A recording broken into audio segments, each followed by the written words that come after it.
Ciao a tutti cari amici dello Scorpione, benvenuti e bentornati.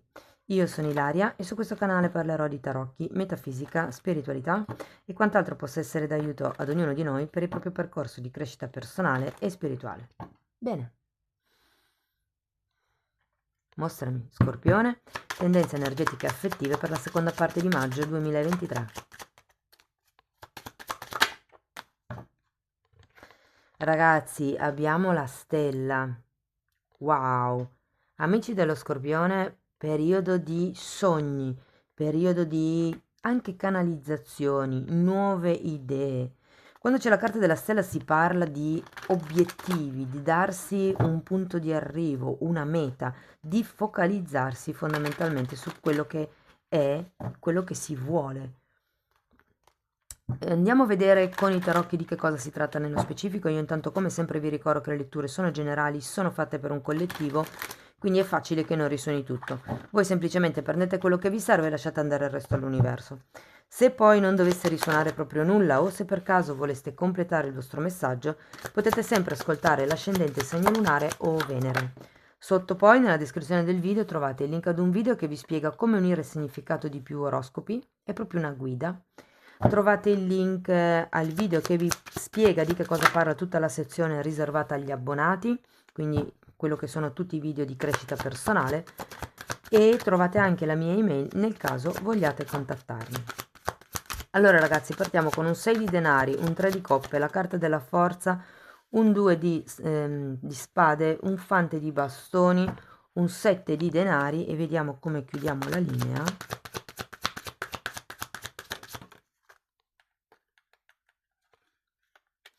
Abbiamo un 7 di spade. Allora, devo dire che si parte molto bene. Abbiamo delle carte di abbondanza, si parte con un 6 di denari. Il 6 di denari è una carta di grossa generosità, è una carta di scambio, di equilibrio. Sì, ho come la sensazione che qualsiasi sia la relazione che voi avete in testa in questo momento, è una relazione molto abbondante, in equilibrio. Se non avete nessun tipo di relazione in testa, siete voi che siete nell'abbondanza, nell'equilibrio, nella generosità, ma sento che per molti riguarda una questione di amicizia, perché appunto abbiamo anche un 3 di coppe. Il 3 di coppe parla di festeggiamenti. Tecnicamente è il tempo della raccolta, ok? Quindi è come se aveste già lavorato, aveste già dato e adesso fosse tempo di raccogliere. Può anche essere che per qualcuno si tratti di una festa o di qualche magari ricevimento piuttosto che incontro di tipo tradizionale al quale si parteciperà a maggio, diciamo la terza settimana di maggio. Abbiamo poi questa forza al contrario, ragazzi, e vi dico che manca il coraggio di fare qualcosa. E vedendo poi anche questo 2 di spade, per qualcuno si potrebbe trattare della difficoltà a scegliere. E vi dirò che potrebbero essere due persone diverse, per quello che magari qualcuno qui è nell'abbondanza. Ok? Se per caso state conoscendo magari due persone diverse, è un po' come se fosse difficile per voi scegliere nella terza settimana di maggio. È un po' come se mancasse anche la chiarezza mentale.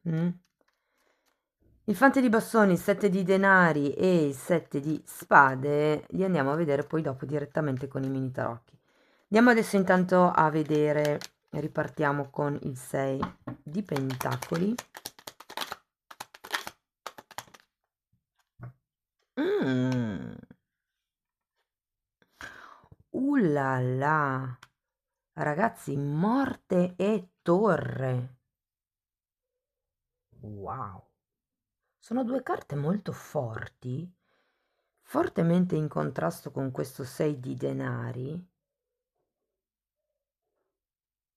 Mm. Ho come la sensazione che qui per qualcuno si tratti questo 2 di spade di, ve la dico come la sento, di chiudere i rubinetti nei confronti di un figlio o di un partner che continua a drenare denaro, che continua a chiedervi favori, che continua a chiedervi di risolvere i problemi al posto suo. Per qualcuno potrebbe anche risuonare così, fatemelo sapere. Andiamo a vedere questo 3 di coppe.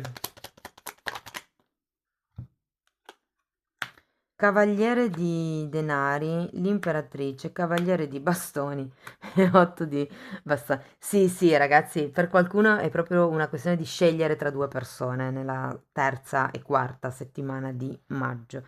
Qualcuno probabilmente deve essere buttato giù, bisogna rompere qualche tipo di abitudine, ok?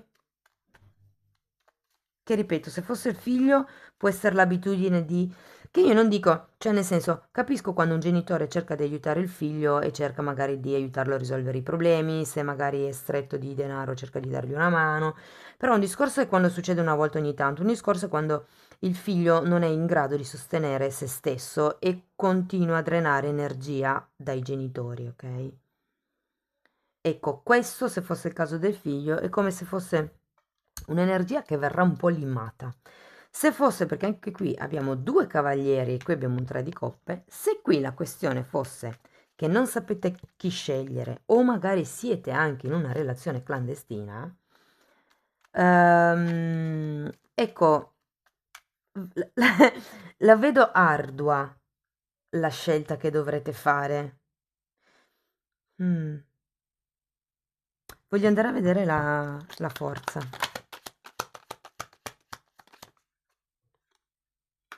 Mm. Re di denari, fante di bastoni che avete già qui e 7 di spade.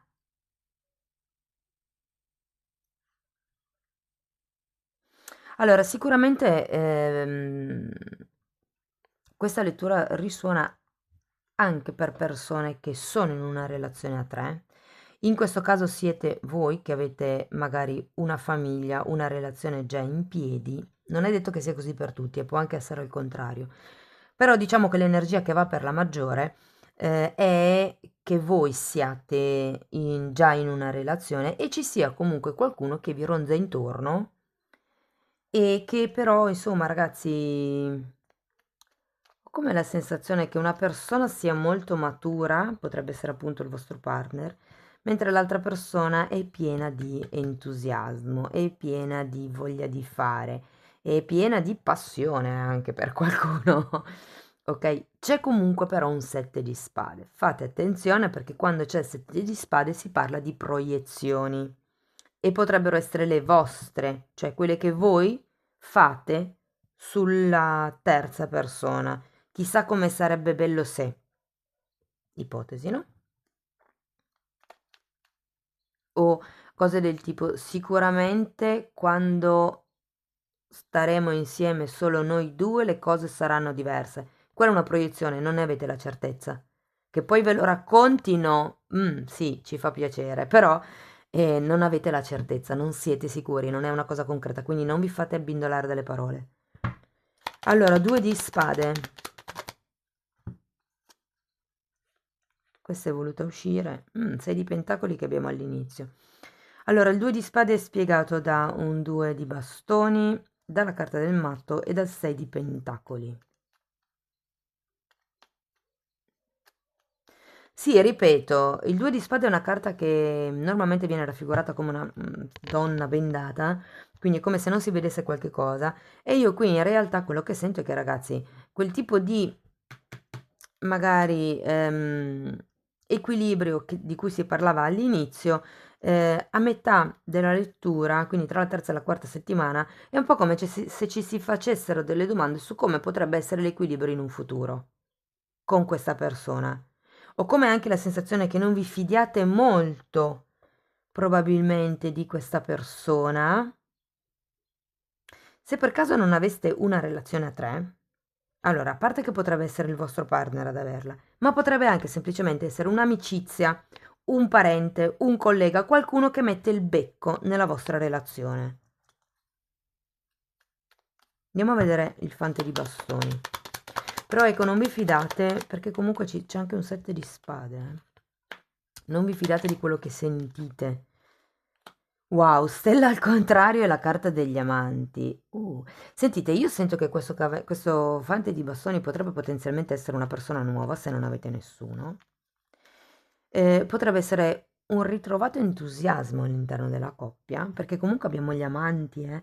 Gli amanti è una carta numero 6, innanzitutto è una carta di equilibrio, qui avevate un 6, qui avevate un 6. Il punto è che c'è questa stella qui che è al contrario e qui avete la carta del matto in centro lettura. Siete un po' voi che secondo me non ci credete tanto. Ora, io non dico di...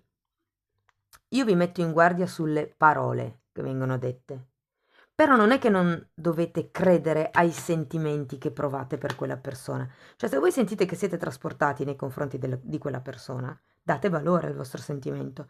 Se però l'altra persona vi riempie di parole e poi nei fatti non fa niente, ecco, allora lì un attimino lavorate col quinto chakra, capacità di discernimento. Sì, mi stai dicendo una cosa, ma ti stai comportando in un'altra maniera. Quindi, qual è la verità? Andiamo a vedere il 7 di pentacoli. 6 di spade e 5 di pentacoli. Ragazzi, ho come la sensazione che le carte vi dicano di prendervi un tempo, perché voi comunque quello che dovevate dire l'avete detto, quello che potevate fare l'avete fatto nei confronti di questa persona.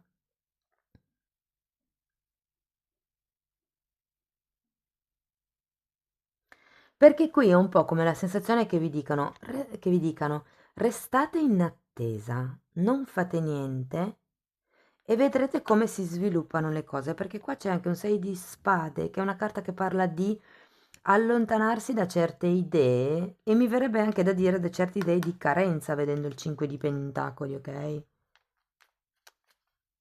7 di spade ce l'avete 2 volte, eh? È un po' come se fosse necessario puntare bene, puntare meglio l'obiettivo, quello che volete raggiungere con questa persona, ma in effetti siete in una fase un po' di dubbio in questa seconda parte di maggio. Un po' perché non vi fidate della persona, un po' perché magari non vi fidate di voi stessi, della vostra capacità di discernimento nel riconoscere quando qualcun altro vi dice una bugia o meno, e quindi è un po' come se foste lì, cosa faccio? Vado o non vado? Ci credo o non ci credo? Andiamo a vedere il 7 di spade. 10 di spade al contrario, 4 di pentacoli e il papa.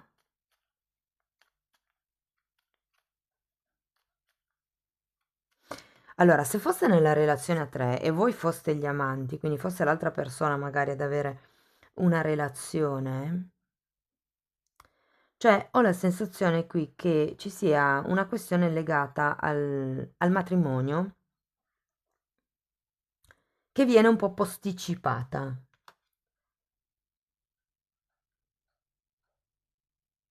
Quando c'è 7 di spade al contrario, molte volte ragazzi si parla di manipolazione, qui abbiamo la carta che a volte parla di codipendenze, quindi fate attenzione, scusate, a, ripeto, come dicevo già un po' qui, a non farvi abbindolare.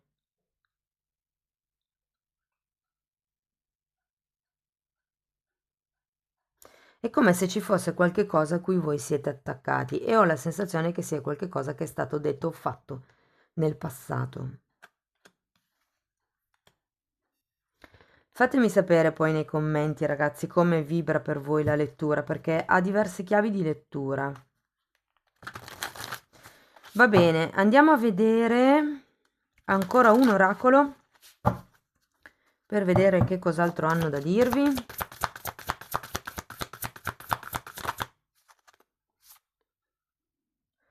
Wow! Carta numero 14, che tra l'altro il 14 è un numero angelico, quindi vi invito a cercare su YouTube. È una carta che parla di espansione e di legami. C'è qualche cosa in effetti legato alla famiglia? Soprattutto se si tratta di una relazione, come vi dicevo, extraconiugale, una delle due parti ha già una famiglia in piedi. E qui a livello di famiglia di sangue, sento un po' anche come se ci fosse un messaggio che vi dice che tipo di legami animici volete creare, con che persone vi volete unire, perché quando si accettano certi tipi di relazione, ipotesi, se voi accettate di essere gli amanti, quindi la terza persona, voi accettate questo tipo di energia nella vostra vita e create questo tipo di legame, diciamo in superficie, che per un po' può anche andare bene, però ad un certo punto poi c'è la necessità di andare più a fondo. Vedete che qua ci sono le radici. Ed è un po' come se questa carta vi dicesse più a fondo si va nella relazione e più può crescere, più l'albero può andare verso l'alto. Ma se non ci sono delle radici familiari, delle radici, un legame, diciamo così, o dei legami ben radicati, la questione non può crescere, la relazione non può espandersi. Quindi cercate sempre di analizzare che tipo di energie state accettando nella vostra vita. Bene, amici dello Scorpione, io spero che la lettura vi sia stata utile per capire come si muoveranno le energie nel prossimo periodo. Se sì, fatemelo sapere con un like, con un commento, la vostra iscrizione, con una donazione. Ogni tipo di supporto per me è importante e di fatto voglio ringraziare tutte le persone che sostengono il canale con i commenti, con le iscrizioni. Io i commenti non ho più tanto tempo di leggerli, scusate, di rispondere, però li leggo sempre tutti quanti. Bene, io vi ringrazio anche di essere stati qui con me, vi mando un abbraccio e ci vediamo nei prossimi video. Ciao ciao!